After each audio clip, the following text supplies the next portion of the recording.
I'm Ann Croker, writing coach. If you're tuning in for the first time, welcome. If you're a regular, welcome back. I'm sharing my best skills and strategies to help writers improve craft, pursue publishing, and achieve their writing goals. This is episode 251. Today, we're exploring a topic that every writer is going to want to tune in and learn about: a trauma-informed approach to writing. To speak to that, I've invited Michelle Stiffler on the show to help us see how trauma-informed writing can transform both us and our words.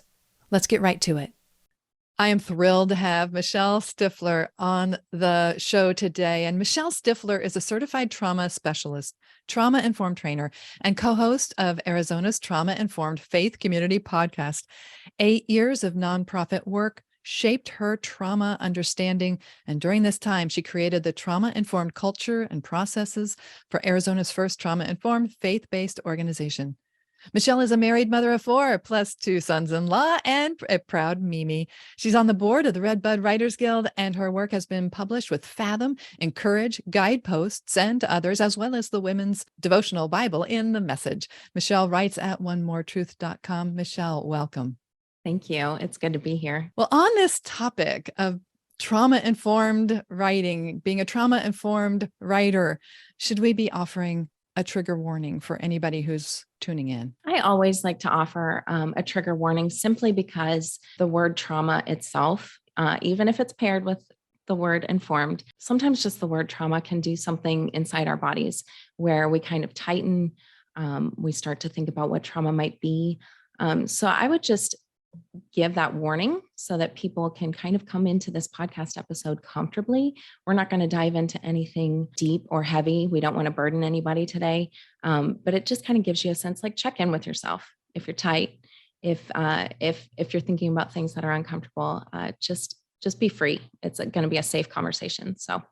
Oh, I love that invitation, your sensitivity and your empathy. Thank you for helping them feel comfortable. So I understand that there's this increasing awareness of trauma-informed anything and everything. And at the same time, I'm not that personally informed myself. So I'm probably going to ask you some really basic questions, Michelle. And I'm thinking about my audience too. So there may be people who are deeply involved in this whole movement or idea. But if a writer is hearing about this for the first time, can you define what is trauma-informed writing and what is a trauma-informed writer? Yes. Okay. For our purposes today, trauma-informed writing is defining an approach for writing. So when I come to my computer or when I come to the page and I intend on making my writing public, I'm coming with the lens that reminds me that trauma is very prevalent and that people broadly have experienced all kinds of adversity. It could be little t trauma. It could be big T trauma. So I want to come to the keyboard thinking about how can I best serve people if they're going through something hard or if they haven't yet resolved something hard. So I don't want to burden anybody with too many details. And I want to be able to provide even just one step further in healing or in some sense of wholeness. So that's what trauma-informed writing would be. A trauma-informed writer is basically saying that they live by the principles that the trauma-informed movement has in place. There are 6 of them. Those principles are safety. So as a person, I want to be a safe person. And we can get into this a little bit further later. I want to be somebody who's trustworthy and transparent. I think transparent is sometimes an ambiguous word in the sense that we think vulnerability means I just share all my details. Transparency is just letting people know where things might go. And it's like, hey, you can trust me. I'm not, like we said in the beginning, I'm not going to burden you with too many details. There's a sense of support from that writer. There's a collaboration and mutuality that looks a little bit different when it comes to writing, because writing is so solitary. I may not ever meet the people who read my writing, but I do want to come to the keyboard with a sense of, hey, we're all humans. We all understand the human condition from our own experience. And I'm with you in that. Like, there's a sense of camaraderie there. Empowerment. So we always want to empower our readers to feel like they know what to do next. not coming at them as if like, oh, you poor soul, you don't know anything, or you've experienced this terrible tragedy. And it's more like, let's look at the strengths in this. And then also, and this one was recently added by the CDC in the past couple of years, but coming in our writing with a sense of sensitivity for different cultures, historical trauma, gender issues, just being aware of how we use our words and our language so that it doesn't feel exclusive or hateful. There's always a sense of compassion for people of all walks of life. This sounds vitally important for every writer, because it sounds like, from what I'm hearing, all of this is focused on the reader and the effect on the reader, which I was kind of imagining it was more about the writer and the writer's trauma. Can you distinguish, is it all about the reader and how they're receiving our words? So you don't have to yourself be someone who has experienced trauma. The trauma informed is speaking to how we are addressing the reader and empowering the reader, and all those 8 incredible pillars Principles of this. Principles. Yeah. Thank you. Yeah. I think writing about trauma is very different from anything that we could call trauma informed. So a lot of us have become writers because we experienced something that was difficult, or we had to wrestle with something that, even if it's parenting, it was like, oh my goodness, this is challenging. And I think I need to like figure out how to process some of these things that I'm going through. So we can certainly write about trauma, and that may have nothing to do with being trauma informed. If I'm a trauma informed writer writing about my own trauma, then I am coming with those 6 principles, and I am being more careful about the details that I share. So it's not what I'm writing about necessarily, it's how I'm writing about it, which I think is necessary for all writers, regardless of the topic. We always want to know how we're writing about it. And I think there are 2 parts. If I am thinking about my reader, because I'm a trauma-informed writer, then there's a lot of dealing with myself that I have to do before I ever come to write a single word. Or rather, there's a lot I have to do before I ever publish a single word, before I ever hit that submit button. So the work is always going to be inward, so that what we offer people outwardly is helpful and beneficial. There's a lot of like personal work. So they kind of go together. We are thinking about the reader, but the only reason we're able to is because we've also like dealt with some of our own things. That's not to say it's tidy, finished, completely resolved. We're never going to get there. So we can get past that idea of perfect, but it means that we've at least put in some of the work to make sure that we're coming from a place of fullness. I think, even at some of the most empty times in my life, there's still a way to go about living with a kind of fullness that people can understand, even if you're still in the middle of it, even if it still feels dark, even if you're waiting on that clarity about what to do next, we can still live from that place of fullness. So just to kind of drive this home, or make it super clear, what I'm hearing is basically every writer will want to become a trauma-informed writer because of the principles that are going to open us up to using language in a way that respects the reader and addresses these principles. But at the same time, there may be some people, some writers who are tuning in today, and they are someone who does directly also write from and possibly about their own personal trauma with a capital T or small t. Am I hearing you right? Yes. Yes. And, before you would ever even come into any kind of writing and want to say, I'm a trauma-informed writer, I would advise anybody to really think about what that means for you. Give it a year of really living that way. Like, set up some disciplines for yourself so that you are coming into your writing from a place of your own fullness, sense of healing, like you've worked through the content of your life enough to share it. So I would say it's not something like, oh, I listened to the podcast, now I'm a trauma-informed writer because I understand it. It's an investment in a lifestyle. Anybody involved in the trauma-informed movement has committed to a lifestyle of caring for themselves so that they can be compassionate towards others. So write about your trauma. But if If it's not something that's considering those 6 principles that we talked about, then it might not be trauma-informed writing. It just might be you writing about your trauma. That line you said, that it's caring for yourself to be compassionate toward others. That seems like something we should all put on a post-it in front of ourselves while we're writing, to think about that, regardless of the kind of writing we do. You talked about these practices we might want to start doing for the next 6 months to a year or more. Tell us a little bit about that. What does that look like in a practical way?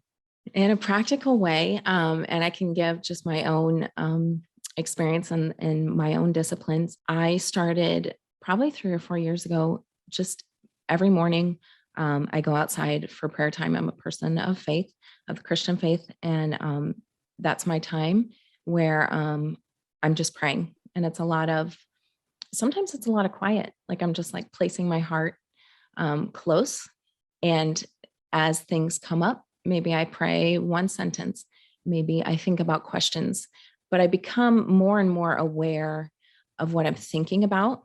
I think we don't appreciate a statement like that enough. We don't always know what we're thinking about.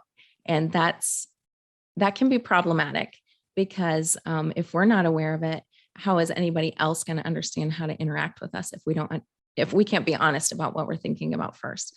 Helps me understand maybe what I'm feeling, or an emotion that's possibly been going on who knows how long. The more you get into these practices and disciplines, I think your turnaround time gets a little bit faster. But I might notice that I'm carrying a lot of anger with me.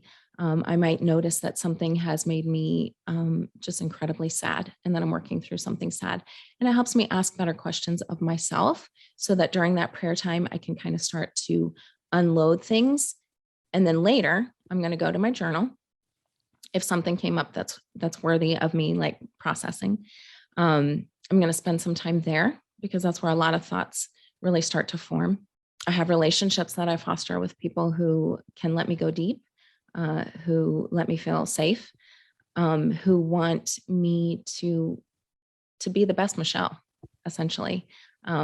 There's no like specific focus. I don't have to be a certain something, but they want the best for me, because this is my life, and they want me to grow. And then just the basics. I think just being aware of the basics of life, making sure I eat well, making sure I exercise. How's my sleep? Am I getting enough sleep? Is there a need that I have that I haven't addressed or that I'm ignoring? Being aware of those things too. Those are some of the practices that have been very beneficial for me.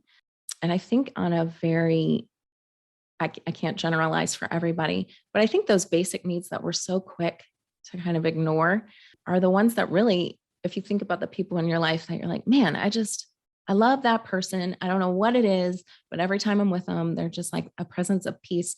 They're probably very invested in the basics of their lives. And if they're a person of faith, they're invested in those basics that you just can't ignore.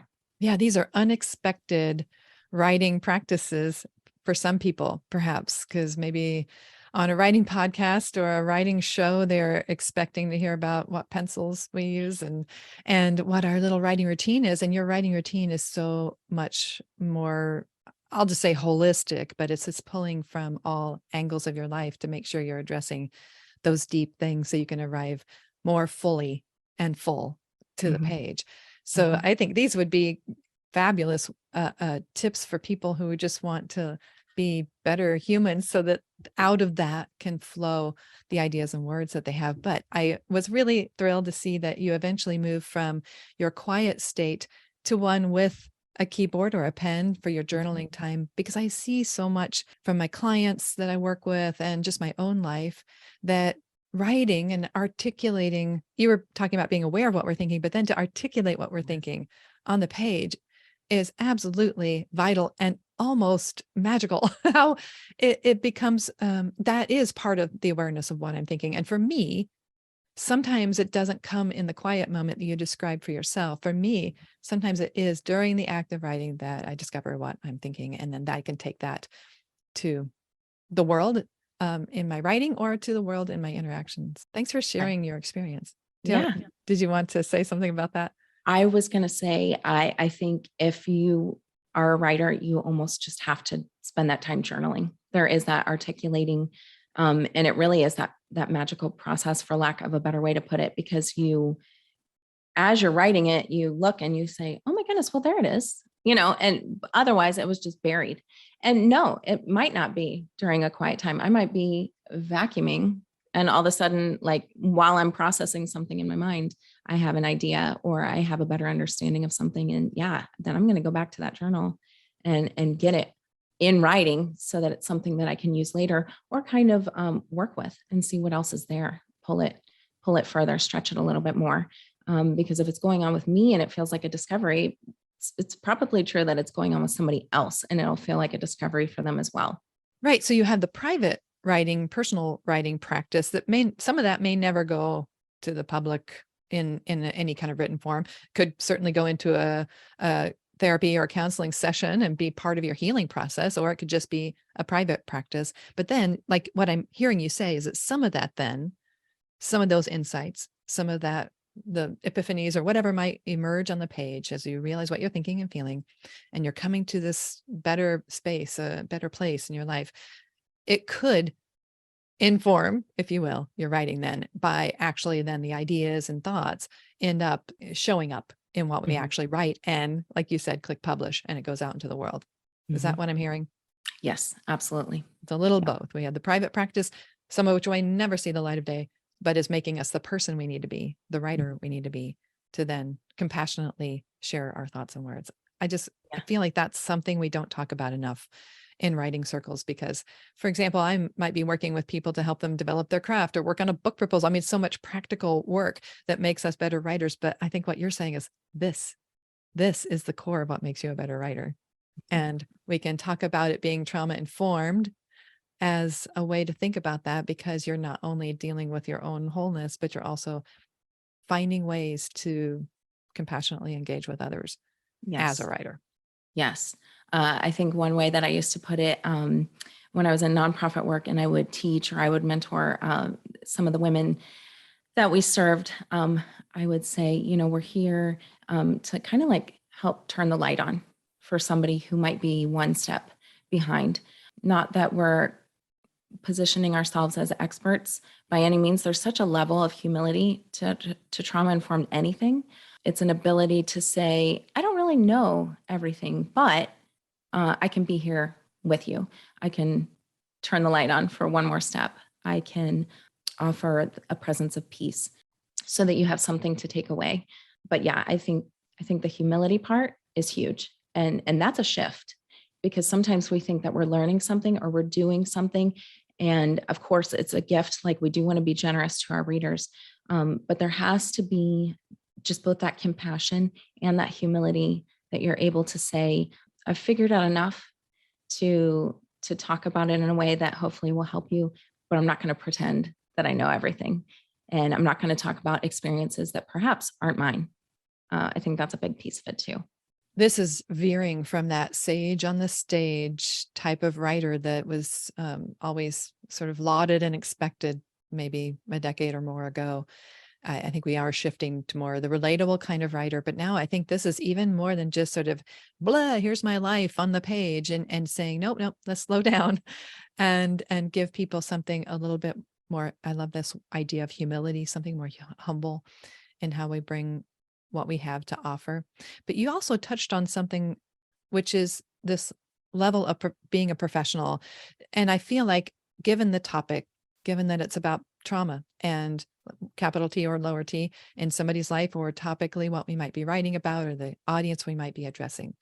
So do you feel like a trauma-informed writer would need some sort of qualifications? Do they need to be a professional, like, I don't know, like a trained professional, like a psychologist, psychiatrist, therapist, something like that, to be able to feel comfortable and confident stepping into that space for themselves and to earn trust from the reader? Mm-hmm. That's a good question. I think I'm a big fan of learning. So read everything, research everything, be broad in the things that you want to know about, and go to many different places to understand things better. The beauty of the trauma-informed movement is that it is designed for non-professionals. So it's designed for people who, I mentioned one of the principles is peer support. You see that a lot in like recovery groups. Somebody who has gone through the recovery process then gets certified to become a peer support. And they are that person who can say, hey, I've been through a similar thing, and I just want to be a support for you. So that's the beauty of the trauma informed movement, is that it's for anybody, but there is an investment in how much you understand or how much you've been willing to learn. So somebody who wants to be in the trauma informed writing space, you're going to want to know a little bit about neuroscience and why the brain does the things that it does. You're going to want to know a little bit about somatic practices and why the body has the reactions that it does in certain situations. You're going to want to understand all of those trauma responses that we talk about: fight, flight, freeze, and fawn, what that means when maybe you've seen that, how you see it in yourself. There are a lot of books that are certainly in the spotlight in the trauma informed movement. You've got The Body Keeps a Score. I was reading recently, It Didn't Start With You, a book about epigenetics, the idea that we may even carry some of the trauma of grandparents and parents in our DNA. So you're going to want to start reading some of these books by the professionals, because Body Keeps the Score is written by a psychiatrist. And I believe the same for It Didn't Start With You. So there are professionals already writing, and I would recommend just reading some of those and then figuring out where you want your place to be as a trauma-informed writer. Maybe you want to go back to school, but I think you really want to consider like what it is specifically that you think that will offer to your reader. Because there is a lot of education that you can get that's free and that's varied. And that may be, because you're seeking it yourself, it might be a little closer to your own personal design and your own personal experience. But for anybody who maybe is used to like scrolling on social media, I always just say like, man, have those articles ready. Have some, like, spend your time reading the things that you want to know about, so that it can kind of help you take another step further into the information that's already out there being written by the professionals. That's a great path forward. And in fact, you and I are going to team up, and I'll just briefly say here, because we're not done with our conversation here, but you and I planning I'm hosting and you're training people in a one-time training that you can tell them a little bit more about that. And we'll go into detail at the end so that they know where to go to sign up and everything. But can you explain how this training that you're going to offer differs from this conversation we're having now? Yeah, absolutely. There's so much that we can get into when it comes to trauma informed. There are things to understand about just how we talk about trauma as an event or trauma as an experience, trauma as the effects. We're going to get into some of that.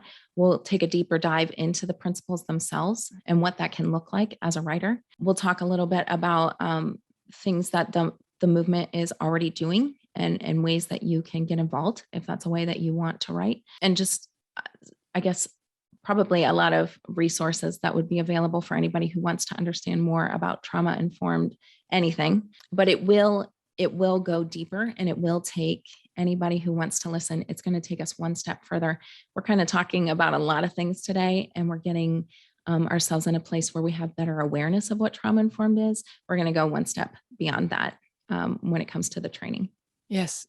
Thus the title, Beyond Awareness, the trauma-informed approach to writing. So again, we're going to go into some details just at the very end, because we realized we could only go so far in a one-time conversation like this.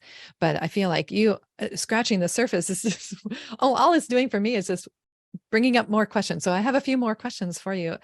I feel like I'm still thinking about the people who are the trauma-informed writer who really is going to go all in, that, looking for change in themselves and maybe having this affect and change their writing, maybe their writing direction, maybe their personal brand, if you will suddenly have, maybe down the road, a trauma-informed idea with it. Maybe they'll even attach it to their brand. But like, what about the people who probably aren't thinking of themselves as like elevating that within their brand, but they do want to be sensitive and compassionate? And like you were talking about, one of the principles that has been added by the CDC, that sensitivity for culture, gender, how we use our language, like that seems like that's universal. Every writer should possibly dive into that and start to be cautious and careful and sensitive to how we use language in all of Mhm. our writing, no matter what.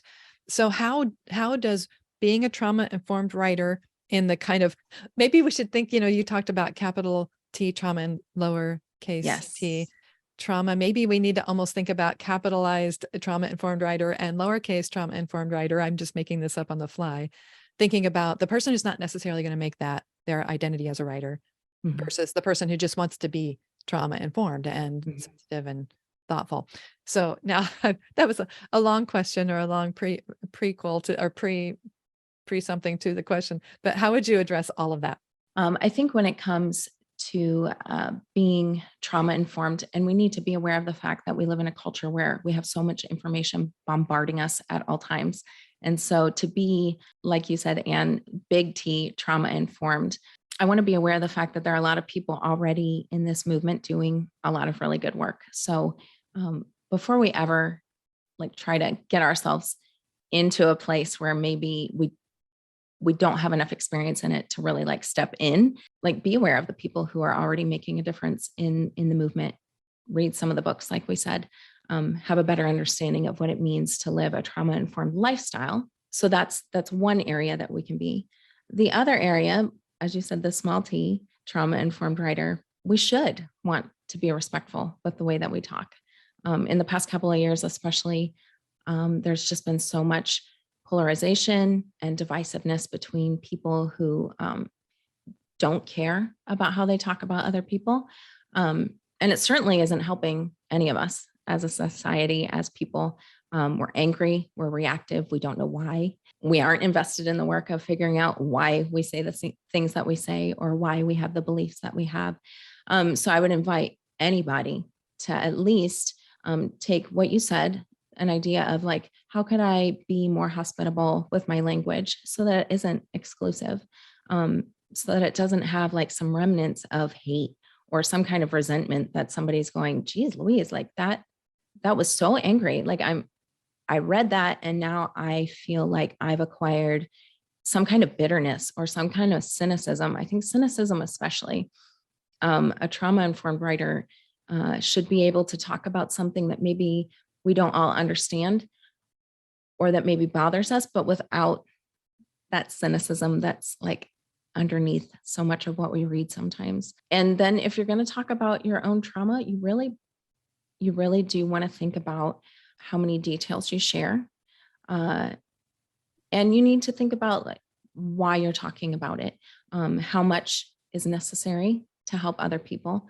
In the world of trauma and trauma healing, the trauma narrative is such a huge piece of the healing. So the person who comes in and says, I had this trauma experience, I can't talk about it without being triggered, they're going to be guided into getting that trauma narrative out. I think sometimes people think that is what they should offer people. It's just that whole narrative that has every single detail, the play by play of everything that went on. I think the trauma narrative is for the person who is working through the healing. I don't think it's for everybody. I've written about some experiences in my own life that I would consider traumatic. And I didn't have to share all the details by the time I finally hit submit. I had worked through those personally, like we talked about. There's like that private part of writing so that we can have that public piece of writing. And if you read some of those pieces, you have an idea of what's going on without having to know all of the details that, for the most part, a reader doesn't really know what to do with. We're exposed to a lot. The news tells us a lot, and we don't know what to do with those details. And we go through a lot, and we don't always know what to do with those details. So I think that we need to be very mindful of how much we offer people and why those specific words or why that paragraph will walk the reader to the next part of the story and help them get to a place of hope, because that's really what it's about, going from the hurt to the healing to the hope. That was a long answer. That was a beautiful answer. Oh, I'm glad.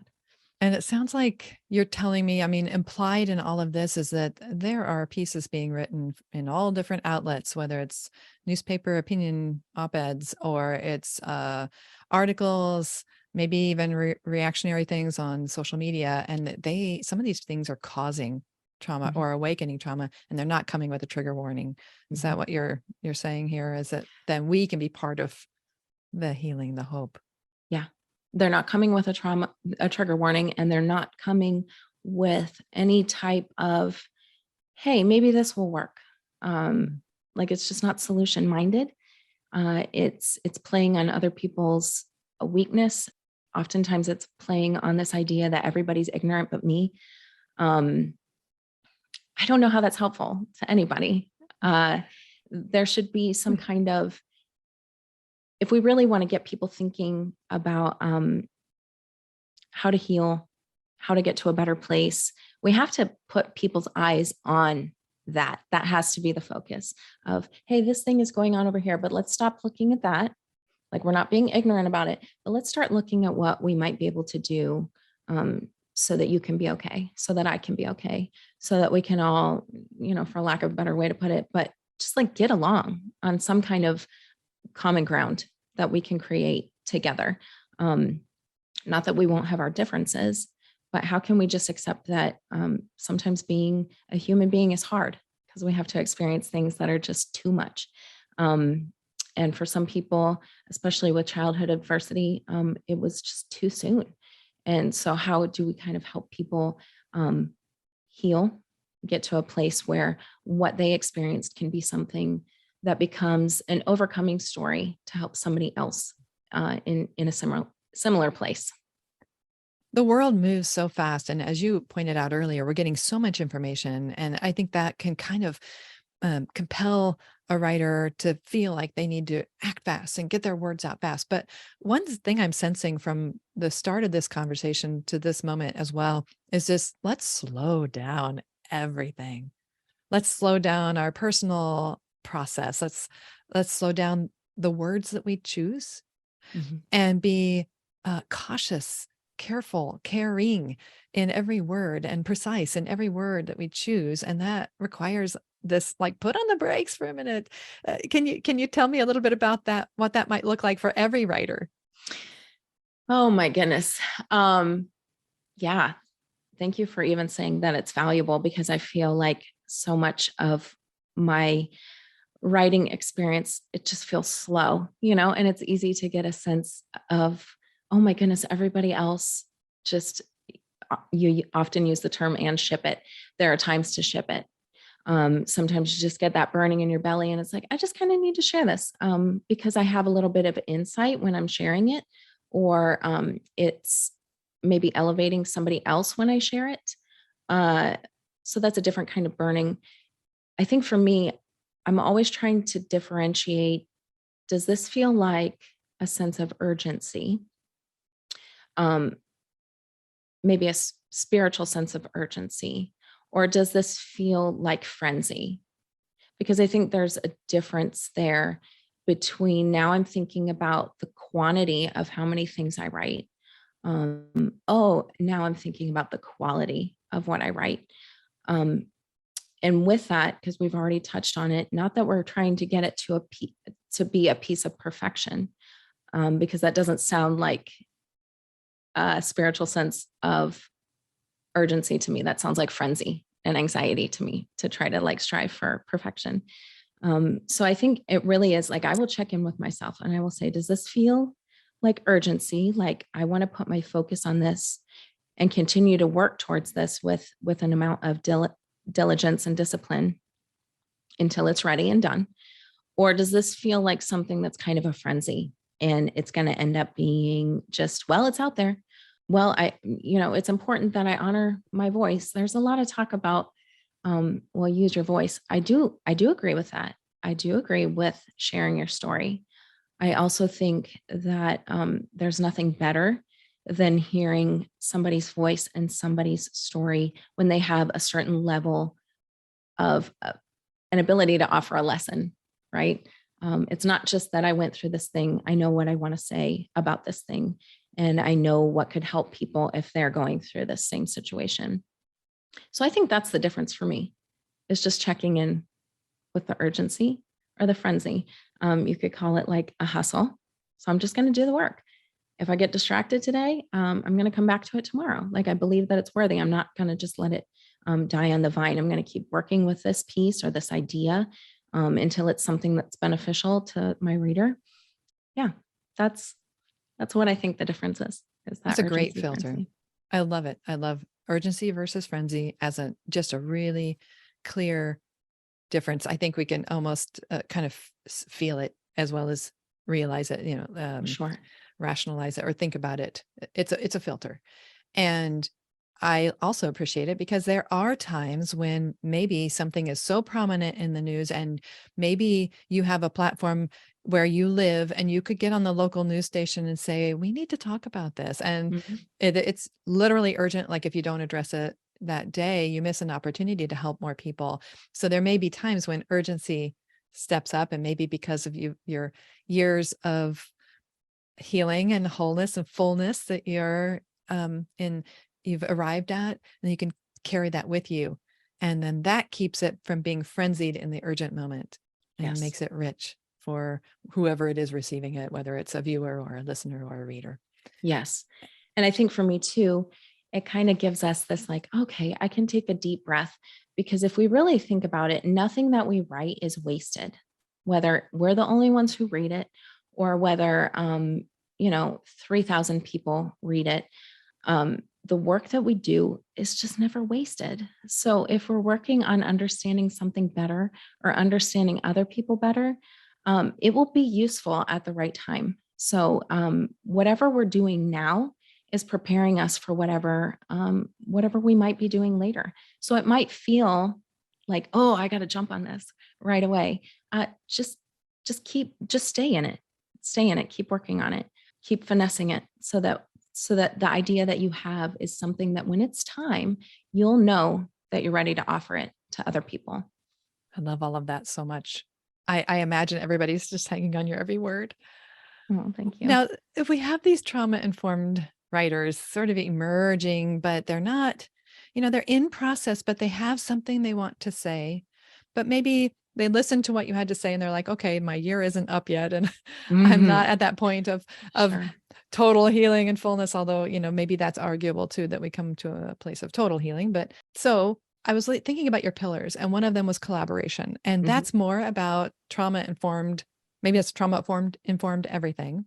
Mhm. But what could collaboration look like at writer to writer? Like, is there a way writers could collaborate? So, for example, is there a way maybe we don't feel ready to fully address it all on our own, so we invite somebody else to co-write an article with us, Yes. or we interview somebody, and that's a type of collaboration. Is that an accurate way to think about that principle?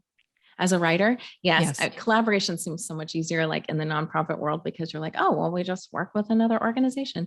Writing, we're coming into this idea of, so much solitary. So if we're collaborating, I love what you said, just the idea of, does somebody know this maybe a little bit better than I do? Like, even this podcast episode is about collaborating.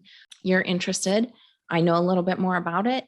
So we're talking about it and we can reach more people. And I think that's really the idea. And as again, to any writer, whether you want to be trauma informed or not, what could be better than collaboration? I think it's just so useful, because I want to read something that has texture. I want to read something that has like a lot of facets.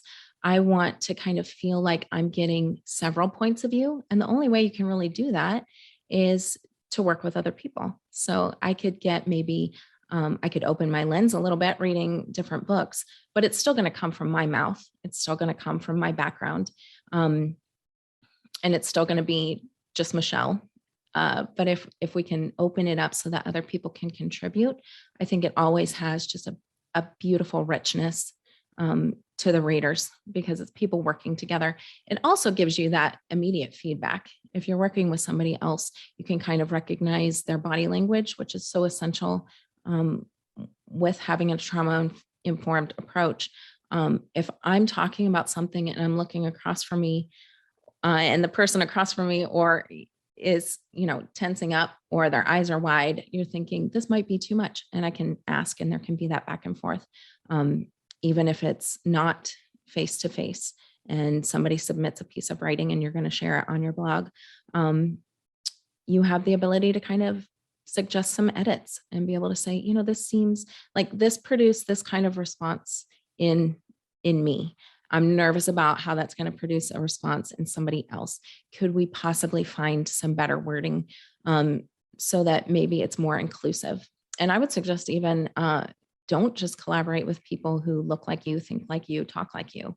Collaborate with people who come from a different walk of life, who possibly do come from a different faith community. They come from a different race. They come from a different experience or place in the world. That's always useful as well. And it gives you just so much more ability to help more people. All of this also models the collaboration principle too. Mm-hmm. So you're experiencing it, practicing it, and you're modeling it because Mm-hmm. the reader will receive it and see it playing out. Mm-hmm. So, and I heard, let's see if I threw out a few ideas and you threw out a few ideas. I'm going to list them and you add any other ideas that come to mind. So I had thrown out the idea of interviewing somebody to include them maybe in an article or a blog post or something. We're doing it right now in a podcast interaction. I didn't know much about it, so I didn't know anything about it. And I brought you on as the expert to interact with you. And you very humbly said, you're a little further along, but I'm going to view you as an expert. So there's that, bringing on somebody who can really address it. And that could be part of your learning too. Like, I feel like this is part of my little journey here to learn more. And I'm doing that by collaboration. The other was to actually write something together. So co-authoring something, long form or short form. And then you talked about maybe having, if you have a website and you have a blog on there, you want to invite others to be contributing writers, then having somebody contribute or pitch an idea to you. And then you can work with them offering trauma-informed edits. And along the way, you're also helping them better understand the writing of a trauma-informed writer and also their own way of precision language. Yeah. Am I missing anything?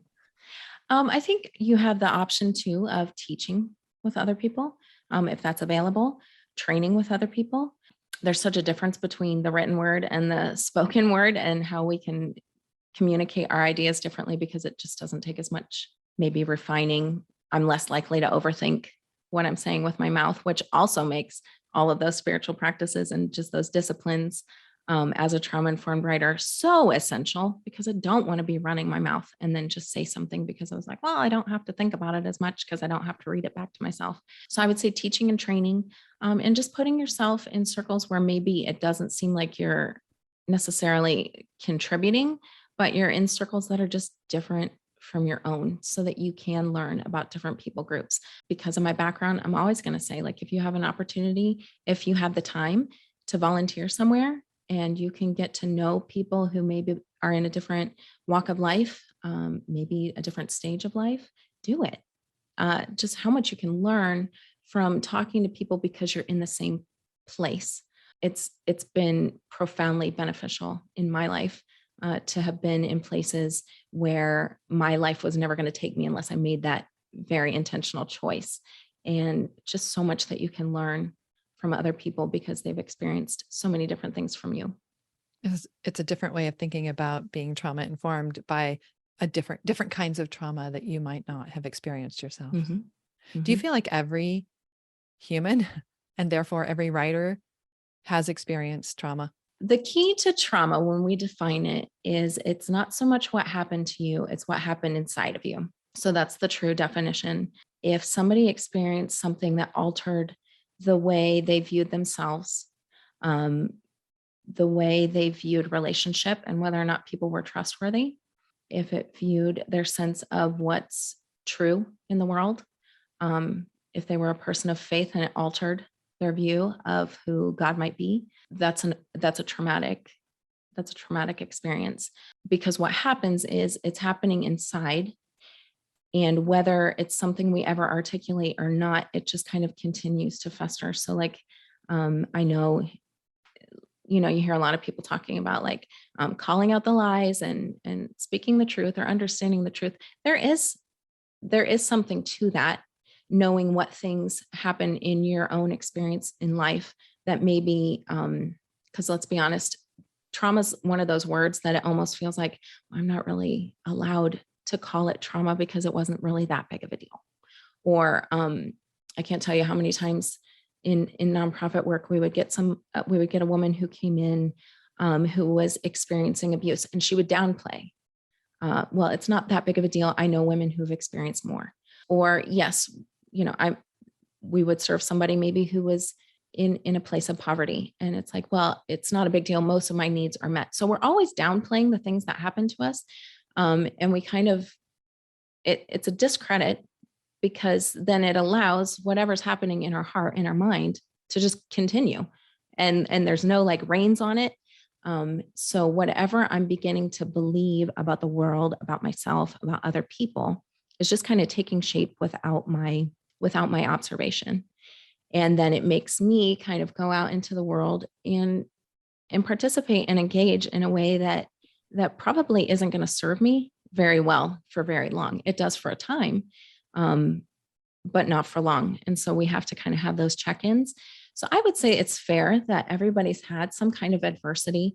Everybody has that story of like, oh my goodness, when I was, 10 years old, this person said this, or it changed the way we believed or the way we thought. And I think that's really, truly at the bottom of what trauma is by definition, lending that definition also to mean that there are the big T's and then there are the smaller T's. But all of us have dealt with something that we didn't expect, that was possibly very unfair, and caused us to change our design or the way that we were made to do things and say things, the way we express ourselves, the way we create whatever it might be that we contribute to the world. It certainly shapes all of that. And so it's fair to say that everybody's experienced some kind of adversity that they would call their personal trauma. You don't have to use the word, that's fine, but we've all had things that have shaped us. And that's really essentially what being trauma informed is about, is recognizing that. Those people who choose to write more directly about some of that, stories that might show up in creative nonfiction or a personal narrative or memoir, do you have any advice for how to navigate the fallout that might come from that, and how to prepare yourself for that ahead of time at writing, and when you do choose to move forward with publicly sharing that in some way? Mm-hmm. You mean the fallout as far as Anything. criticism? Yeah, from strangers leaving you a review if it came out as in book form, to people in a social media caption who start insulting you, or saying you're lying, or how could that possibly be true, or why are you talking about this? This is so off brand, or who knows what they might say. That could, if you've been vulnerable, that can cause you to revisit that, I would assume, or feel new feelings of trauma. Any advice about just heading into that, delaying that? Don't write it if you think that's going to happen. Any advice at all? Yeah, you're going to write it. Whether or not you share it is the question.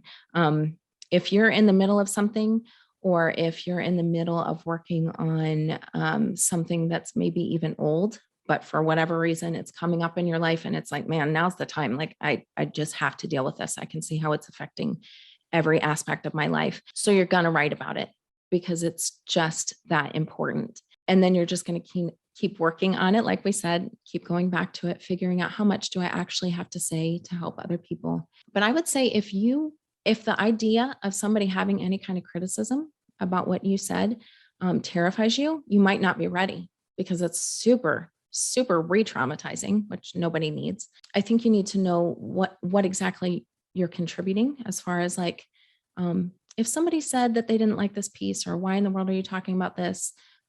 Do I feel like the purpose of this piece still got out there? Like it still had some kind of purpose. Surely it's still meeting somebody where they are, whether or not everybody loves it or hates it, whatever. If you can answer the question that it still has some kind of purpose, then maybe that's your time to go ahead and put it out there. But as much as possible, I would say let it sit as long as it can so that it can kind of go through a refining process. Because sometimes we think that we write something that doesn't have a lot of like, oh, I forgave that situation. I'm not angry about it. But maybe a month later we go back to that writing and it's like, no, I think there's some anger in there that isn't necessary. There's probably going to be a level of anger because that's what injustice does. It should raise a sense of, I don't want to call it righteous anger, but it should raise a sense of that's not right within us. So being careful how much of it is in each piece. But yeah, if you can't handle somebody commenting on your work in a negative way, work on that. So it's not just get to a point where the piece is going to be perfect and nobody could possibly have anything to say about it, because that's not reality. I would say continue to work on the healing with somebody, whether it be a really close friend or a therapist, whether it be in your journal, but just continue doing the work so that you're okay as a person, regardless of whether or not somebody really resonates with what you wrote. I think that's a very wise path, because people do, I mean, just sharing our work, it can feel, we might use the word, I'm terrified. And maybe it's not because of the concerns about trauma. Maybe it's just your first time clicking publish on anything. It can be both exhilarating and terrifying. And so I think you're getting close to sort of what was it, urgency versus frenzy. There's probably some similar measurement between like, I'm not ready for this because I'm terrified. There's something deep inside in the trauma pain space. I'm probably using terrible language to explain it, versus I'm just terrified because it's new and different. But so is there a way they could kind of, I think you've already said it, I'm forcing you to repeat yourself, but is there a way they can just like have a little, oh, this is how I can tell the difference between which kind of terrified this is? Do you have a simpler way to express that? I think that when it comes to hesitation, I really try to dive into why am I hesitating, so that I can decide if it's a valid reason to hesitate, because hesitation isn't always bad. But if we're doing something new or we want to be vulnerable in a way that may really help people, there is going to be that self-protection inside of ourselves that says, whoa, whoa, whoa, like not now. Let the experts do that. Let somebody else do that. You're probably not going to help anybody. Like if I'm hearing those things, I need to kind of confront, where is that coming from? Do I think that that's true right now for where I'm at? And so it really is kind of being aware of the fact that I'm hesitating on something and then being able to answer the question of why, and then determine whether or not it's a valid reason. And if I'm just going to have to do it afraid, or if I'm just going to have to wait until I'm at a certain level of maybe not confidence, but it is that feeling of like a sense of dignity. Like I'm going to be okay, even if everybody hates this. So it's like a different kind of confidence without the like puffed up, I'm presenting this to the world because I know everything kind of feeling, but just a confidence that you're going to be okay if nobody understands. I once heard an interview that Lisa Turkhurst did with Carrie Newhoff, and she talked about how when she's writing, she sees herself as being not the sage on the stage, but rather, look, I've been through a thing that you may be going through now, and I know a way out. I know a way through the forest, and I can, come on, let me come back and I'll walk you through that forest. I'm paraphrasing, of course, but do you see that as maybe partly a moment where you can start to identify, like, I don't have it all figured out, and I still have places that ache,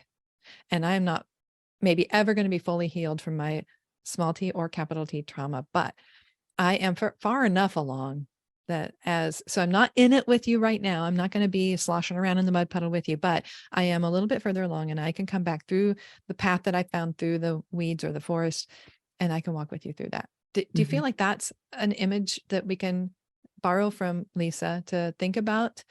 Yeah, I'm in a good place on this piece of it to walk with somebody. Yes. And I think it goes too with the illustration of just being able to like turn on the light. If you don't know where the light switch is, you're not ready to turn on the light for anybody. If you can't look behind you and see that maybe some people are one step behind, then maybe you're not far enough along. And that's not, I don't say that to be frustrating. I know it can be very frustrating when we're dealing with things and processing things. And we do want to get to a place where we can help others. I think that's really the crux of it all, is that when we've gone through something difficult, there is that hope inside each of us that it's like, I hope I can get through this and help others who go through the same thing. I've seen that just across sectors. That's usually how people get into the work of helping other people, is that they've been through something themselves. And so that's a beautiful thing. And that's why I say just continue writing and refining, so that when it's time for you to go ahead and say, okay, I'm those couple of steps far enough along that I feel comfortable reaching my hand back, you'll be ready.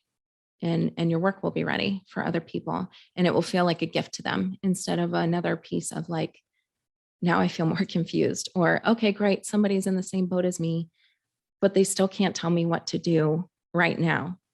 It should be a sense of, I haven't made it all the way, but I know what to do right now. I know how to go about my daily life just for today. I know how to get through the week, whatever it may be. I think those are the little steps that we're looking for, is that we've learned enough that works, that we can start to offer that to other people. And it's usually very simple. We think it's going to be so profound and complex, and it's usually like the profound simplicity of things that we found that worked and that we can offer to others. What a great way to end this conversation. But also, if people are enjoying this, there is more coming. And so at the time of this recording, we have not yet hosted Beyond Awareness, the trauma-informed approach to writing. That's going to be a special paid live training that we're going to do. You leading it, I'm simply hosting it. And it's going to be Tuesday, February 28th, 2023 at 2 p.m. Eastern. And so if you're watching this after that date, don't worry.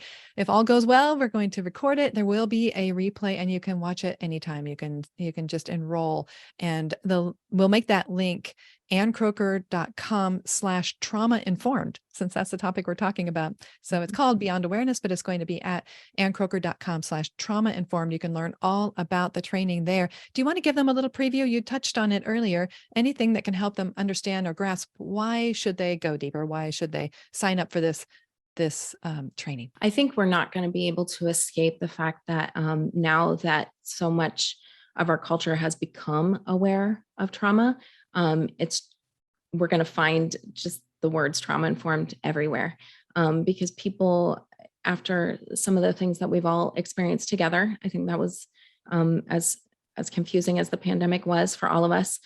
We found out that we're all kind of like in the same boat, and that was a good feeling for all of us. So now we're getting to a point where it's like, how could I be trauma informed and be a better human being, like you said? In this case, how can I be a better writer? There's a lot to understand about what it means to be trauma informed, and I do want to get into that further. We're going to talk more about some of the disciplines and just some more practical ways to apply that lens to our writing, and possibly some more practical ways of how do I deal with the topic of trauma in a way that doesn't re-traumatize, because that's essentially the goal of being trauma-informed anything, is we don't want to re-traumatize others, and we don't want to re-traumatize ourselves. And I think that's going to be the beauty of this training as well, is that while we think about other people, there's so much to know about how we also think about ourselves as the writer, as the person who experienced things, as the person who continues to go through things. Even if we're writing about something that's 10 years old, we probably have something going on in our lives that's maybe difficult or confusing. So knowing how to handle ourselves as we become somebody who writes from a place of compassion and offering people another step towards healing. I cannot wait. So that people can walk away with a trauma-informed approach to writing and become closer to becoming trauma-informed writers as they do that internal work, so that they can share it with the world when they're ready, when the time is right. Yep. And it is essential. I mean, if you look at any magazines that are taking pitches, there's just always that whole, they don't want to just know something that you learned about. They want to know what other, like, how are you going to offer our readers one step further? That's essentially what good writing always is and always has been, is we're able to take people from, oh, this thing is happening, to how could we go one step further? And this training is going to be focused on so much of that and the ways that we can do that as writers. It's really for every writer, it sounds like. I mean, everybody can benefit from it at least. Yes. And so, yeah, and a small investment, we're keeping the cost as reasonable as possible, pricing it at $20. So Mhm. thank you for this time, and thank you in advance for all that you're going to bring to us in Beyond Awareness. And I can't wait to go deeper with you. But even if people aren't able to make that or are not going to take that next step, I feel like you've given them a rich understanding of what it means to be a trauma-informed writer, to be doing trauma-informed writing, and actually just to become wholer, fuller as they move forward in life. This conversation has been exceptional. It's been outstanding. And I would love for people to get to know you better, Michelle. How can people reach you online and get to know you better? Maybe, sign up for something. Absolutely. I am at onemoretruth.com. So you can certainly subscribe. I send out usually monthly. You know how that goes with all of us who are writers, but usually monthly. And it's kind of my thoughts on faith responsiveness and being trauma informed, and how can we move one step further. That's usually the topics that I'm looking at. I'm on Instagram at One More Truth. And people can feel free to email me if they want to know more about what the movement's about or how they could get involved. I'm happy to talk about it. So it's Michelle K, just the initial K, Stiffler at gmail.com. That's generous and bold and so open, which is a great, accurate representation of what we experienced here today. You have been so generous and so open. Thank you so much, Michelle. It's been a pleasure to host you today. Absolutely. Thank you. Thank you for being here for this vital conversation. Michelle and I both invite you to go deeper on this topic with us through the workshop, Beyond Awareness, the Trauma-Informed Approach to Writing. You can learn more about the workshop at anncroker.com/trauma-informed. We'd love to have you join us live on Tuesday, February 28th, 2 to 3:30 p.m. Eastern. But if you can't, no problem, we're going to record it and the replay will be available after that. I'm Ann Croker, writing coach, cheering you on wherever we might meet, whether it's in person, online, or right here on this show. I'm always looking for ideas to share with you that will help you become more curious, creative, and productive. Thank you for being here. Keep writing.